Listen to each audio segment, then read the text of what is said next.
سلام زي خبركم تخاتلتي بين تي في نلو محموس إسران حموش لكاتي تستدالو على توزينات تزلكم متسلخو كموترو كساف فتسامه مدباتنا نخد كتاتولنا ندعدمكو بقدامنة أرأس زينا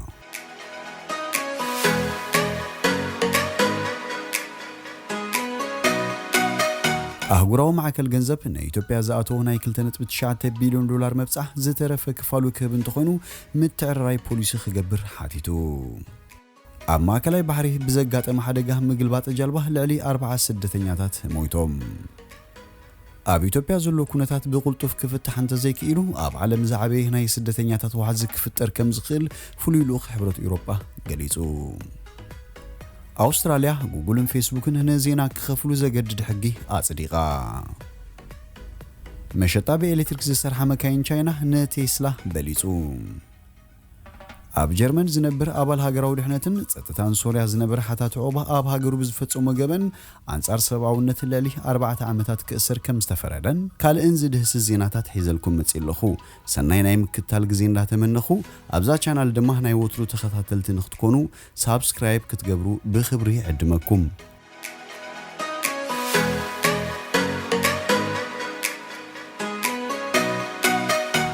أهجروا معك الجنزب إن إثيوبيا زاتو هنا يكلتنت بتشعت بليون دولار مبصعة زترف كفالو كبن تخونو متعرّي بوليس خجبر حاتيتوم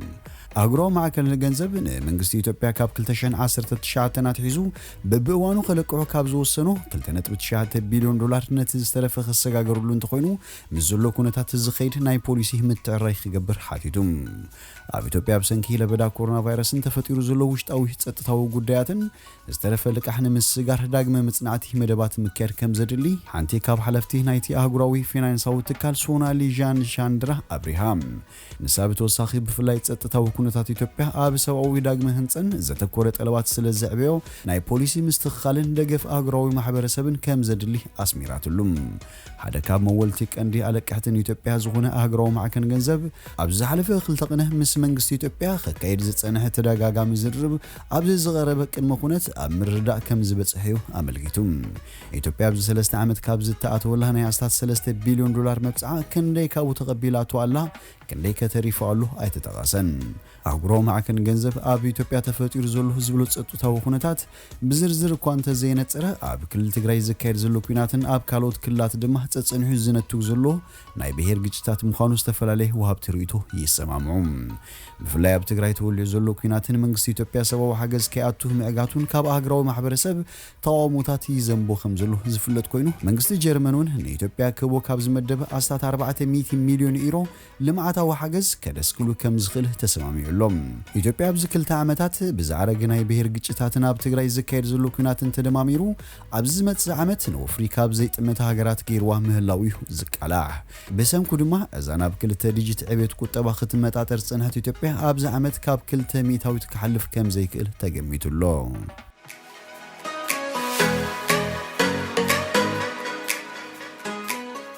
ኣብ ማእከላይ ባሕሪ ብዘጋጠመ ሓደጋ ምግልባጥ ጃልባ ልዕሊ 40 ስደተኛታት ሞይቶም ኣብ ማእከላይ ባሕሪ ብዘጋጠመ ሓደጋ ምግልባጥ ጃልባ ልዕሊ 40 ስደተኛታት ከም ዝተሓሉ ሰመዚ ሕቡራት ሃገራት ሓቢሮም እታ ጀልባ ኣብ ገማግም ባሕሪ ሊብያ ከም ዝተገምጠለትን ድሕሪ ናይ 15 ሰዓታት ጉዕዞ ማይ ከኣትዋ ከም ዝጀመረን እቶም ሰመዚ ኣፍሊጦም ኣስታት 80 ዝኾኑ ካልኦት ብሓገዝ ሓንቲ ናይ ንግዲ መርከብ ከም ዝደሓኑን ተፈሊጡሎም ካብቶም ዝደሓኑ ሓደ ኣድዩ ኣብቲ ሓደጋ ዝተሓለት ህፃን ይርከቦም እቶም ስደተኛታት ካብ ሊብያ ናብ ኤውሮጳ ዝሰግሩ ዝነበሩ እዮም ብኣሽሓት ዝቑጸሩ ስደተኛታት ንማእከላይ ባሕሪ ኣቋሪጾም ናብ ኤውሮጳ ንኽበጽሑ ሊብያ ቀንዲ ዝብገሱላ ሃገር እያ ብሊብያ ኣቢሎም ንኤውሮጳ ካብ መንጎ ዝጓዓዙ ስደተኛታት ዜጋታት ኤርትራን ኢትዮጵያን ከምኡውን ካልኦት ሃገራት ኣፍሪቃ ብብዝሒ ይርከብዎም ትካል ስደተኛታት ሕቡራት ሃገራት ከምኡውን ትካል ዓለም ለኻዊ ፍልሰት IOM እቲ ስደተኛታት ናይ ምድሓንን ተፍተሽን ንጥፈታት ክሕይል ብምጽዋዕ ኣብ ማእከላይ ባሕሪ ብዙሕ ህይወት ክሃልቅ ከም ዝኽእል ኣጠንቂቖም ኣለዉ ሊብያ ኣብ 2011 ብኪዳን ሓይልታት ኣትላንቲክ ዝተደገፈ ህዝባዊ ተቃውሞ ንስርዓት መሐመድ አልቀዛፊ ካብ ስልጣን ድሕሪ ምዕላው ከሳብ ሕጂ ድልዱል መንግስቲ ክትምስርት ኣይከኣላትን ዘላ ዝተፈላልያ ኩርናዓት ናይቲ ሃገር ድማ ብዝተፈላልዩ ዕጡቃት ጉጅለታት ክሕቆን ጸኒሑ ይርከብ ኣብዚ እዋን ብሰንኪ ኣብ ሊብያ ዝካየድ ዘሎ ውግእ ሕድሕድ ብዙሓት ስደተኛታት ኣደዳ ሞትን ግህሰሰቦ መስላትን ኮይኖም ከም ዘለው ትካል ስደተኛታት ይሕብር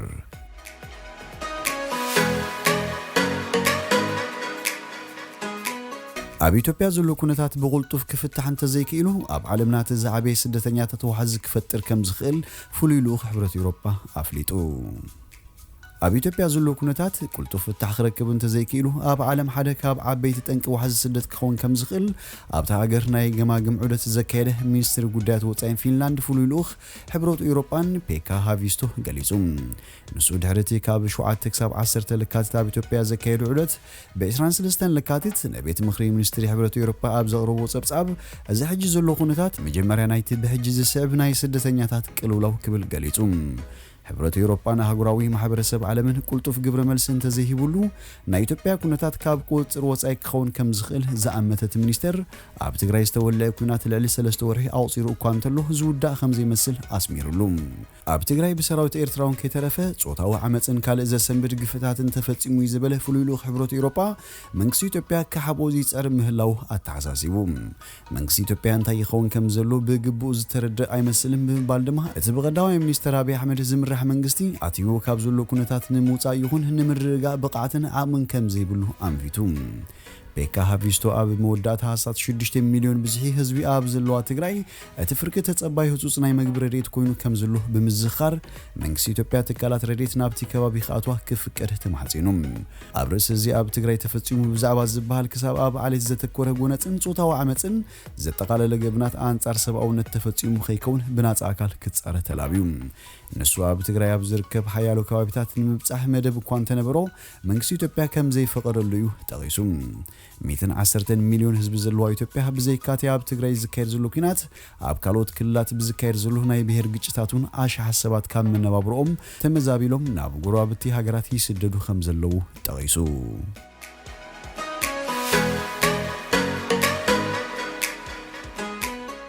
ኣውስትራልያ ጉግልን ፌስቡክን ነዜና ክኸፍሉ ዘገድድ ሕጊ ጽዲቓ ዝሓለፈ ሰሙን እቲ ሕጊ ክረቅቕ እንከሎ ፌስቡክ ኣብ ኣውስትራልያ ዝርከቡ ተጠቀምቲ ዜና ከም ዘይርዩን ከም ዘይዝርግሑን ገይርዎ ነይሩ እቲ ዝረቐቐ ሕጊ ቁሩብ መምሕያሽ ተገይሩሉ ፌስቡክን ጉግልን በቲ ሕጊ ንኽቕየዱ ዝገብር መምሕያሻት ተገይሩ ክጸድቕ እንከሎ ሕጂውን ግን እቶም ዓበይቲ ኩባንያታት ቴክኖሎጂ ኣሜሪካን ውሳነ መንግስቲ ሃገር ተቃዊሞም ኣለዉ እንተኾነ ክልቲኦም ኩባንያታት ንገለ ዓበይቲ ሓተምቲ ዜና ኣውስትራልያ ልዑል ገንዘብ ክኸፍሉ ቃል ኣትዮም እዮም እዚ ስምዕ ከም መዋገይ ከም ዝርእይዎ ድማ ገሊጾም እዚ ኣውስትራልያ ጽዲቓቶ ዘላ ሕጊ ካልኦት ሃገራቱን ተመሳሳሊ መምርሒ ብምጥቃም ኣብ ኢንተርኔት ብዝትክዑ ዜናታት ዕድል ስራሕ ክፈጥራሉ ክሕግዙ ተባሂሉ ትጽቢት ይግበር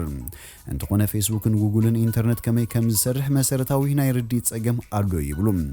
ኩባንያታት ቴክኖሎጂን ትካላት ዜና ናብ መንጎኦም ውዕል ክፍሊት ክህሉ ክሰማምዑ ኣለዎም እንተዚኮነ እቲ ጉዳይ ብዘይሻራዊ ዳንነት ተራእዩ ክፍታሕ ኣለዎ ይብሉ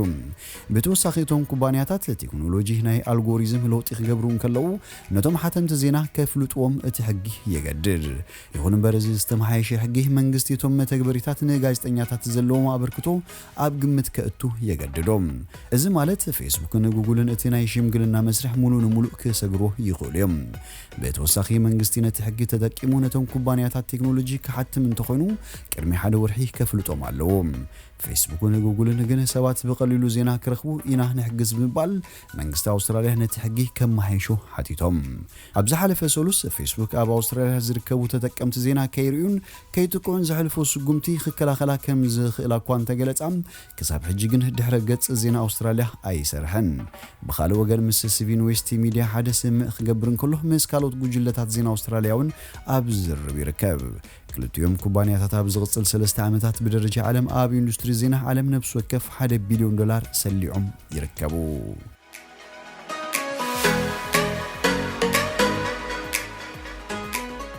መሸጣ ብኤሌክትሪክ ዝሰርሓ መካይን ቻይና ንቴስላ በሊጹ መሸጣ ብሓይሊ ኤሌክትሪክ ዝሰርሓ መካይን ቻይና ኣብ ዕዳጋ ልዑል ጠለብ ንዘለወን መካይን ቴስላ ከም ዝበለጸን ተገሊጹ ዋጋ ዘን መካይን ኣብ ቻይና $4,500 ክኸውን ከሎ መሸጣ ዘን ሆንግ ሁዋንጋ ሚኒ አቪ ዝብል ሽም ዝተዋህበን መካይን ብምዕባዩ ኣብ ትሕቲ ክትትል መንግስቲ ንዝርከብ ኣፍራይ መኪና ሳይክ ሞተር ኣብዩ ዓወትዩ ኣሜሪካዊ ኣፍራይ መካይን ጀነራል ሞተርስ ምስ ሳይክል ሞተርስን ብምትሕባር ዘፍርይወን መካይንን ኣብዚ ሓለፈ ወርሒ እዘን ብኤሌክትሪክ ዝሰርሓ መካይን ኣጽፊ መሸጣ ቴስላ ከመዝግባን ከለዋ ኣብ ጉዳይ ድሕነት እዘን መካይን ግን ሕቶታት የላዕሉ ኣለዉ ኣፍራይ ኩባንያ ሆንግ ኮንግ ሚኒ ኣብ ቀረባ ኣብ ውሽጢ እዘን መካይን መዝሓለ ኣየር ብምግጣም $5,000 ዝሽየጣ መካይን ናብ ዕዳጋ ይቐርባሎም እዚን ዝኾነ ሰብን ኣገልግሎት መጓዓዝያ ክትቀመለን ዝኽእል ምቹእነት ምዃኑን ይገልጽ ነዘን መካይን ምስ ምህርትታት ቴስላ ዘነጻጽሩን ኪላታት ብባትሪን ዓቕምን ደኽም ዝበላ እንትኾናውን ዋጋን ሕስርን ምቹእነትን ስለ ዝኾነን ግን ብዝለዓለ መጠን መሸጠን ክውስኽ ክኢሉሎ ይብሉም ኣብ ዝሓለፈ ዓመት ናብ ዕዳጋ ዓለም ዝኣተዋ እዘን መካይን ብማእከላይ ኣብ ሰዓት 100 ኪሎሜትር ዝጓዓዛን 4 ሰብ ጥራይ ዝሕዛየን መንግስቲ ቻይና ብኽለት ኣየር ንምንካይ ዘለዎ ተበግሱ ልዑል እዩ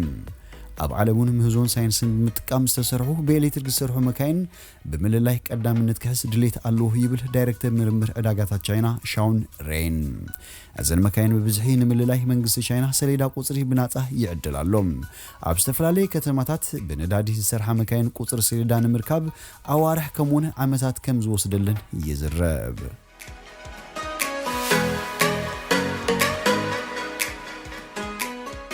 ኣብ ጀርመን ዝነብር ኣባል ሃገራዊ ድሕነትን ጸጥታ ሶርያን ዝነብር ሓታት ዕቁባ ኣብ ሃገሩ ዝፈጸሞ ገበን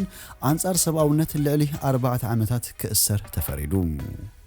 ላዕለዋይ ቤት ፍርዲ ጀርመን ያድን ዝተባሃለ ኣባል ሃገራዊ ድሕነትን ጸጥታን ሶርያ ንዝነብር ሓታት ዕቁባ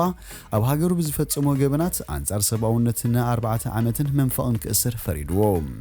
እቲ ወዲ 44 ዓመት ሶርያዊ ኣብ 2011 አንጻር ፕሬዝደንት ባሻር አልአሳድ ኣብ ሶርያ ኣብ ዝተወለደ ህዝባዊ ናዕቢ ኣብ ከተማ ዱማ 10 ሰልፈኛታት ብምእሳር ግዳያት ዝተፈላለዩ ስቅያት ምግባሩ ተኸሲሱ ኣብ 2012 ድማ ንባዕሉ ካብታ ሃገር ድሕሪ ምህዳሙ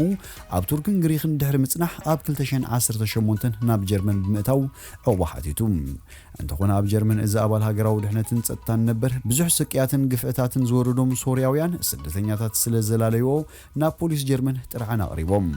ዘቕረበ ክስታት ኣብ ምዕራብ ጀርመን ከተማ ኮብለዝ ኣብ ዝርከብ ቤት ፍርዲ ጉዳዩ ክጻርህ ድሕሪ ምጽናሕ ብረቡዕ 24 ለካቲት ገበነኛ ምዃኑ ብመርቱዖታት ስለዝተረጋገጸ ንልዕሊ 4 ዓመታት ክእሰር ተፈሪዱ እዚ ኣብ ልዕሊ ኣባል ሃገራዊ ድሕነትን ጸጥታን ሶርያን ዝነበር ዝተወሰደ ናይ ሕግን ፍትሕን መስርሕ ካብ ሶርያ ይኹን ካልኦት ሃገራት ኣብ ልዕሊ ህዝቢ ስቃይን ግፍዕታትን ፈጺሞም ንዝሃድሙ ከተረኻኸበሎም ከም ዝከኣል ጽቡቕ ኣብነት ኮይኑ ኣሎ ክብል ዝተፈላለዩ ተጣበቕቲ ሰብኣዊ መሰላት ገሊጾም